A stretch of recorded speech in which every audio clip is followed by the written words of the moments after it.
Nangangarap na maging isang sikat na MLBB content creator na maging katulad ng ibang mga sikat katulad nila Inuyasha at Misaki at madami pa. Ikaw isa ka din bang small content creator kagaya ko? Ako kasi noon nung wala pang nagsusuporta sa akin ay nag-upload pero nagsimula talaga ako mag-upload sa TikTok. Alam nyo ba kahit 5 views lang ang video ko ay natutuwa pa rin ako kasi may nanonood sa akin.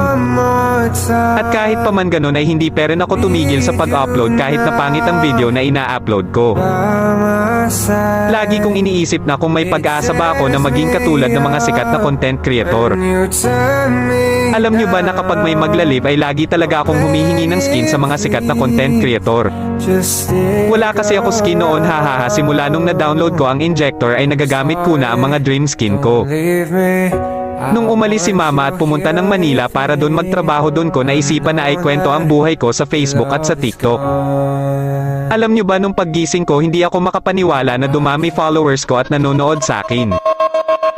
At kapag may makikita akong video na maliit lang ang views at react ay hina-heart ko at lagi ako ko-comment na ang lakas mo. Kaya po sana magsuportaan po tayo mga small content creator at sabay-sabay natin abutin ang pangarap natin na makilala ng mga tao at hangaan.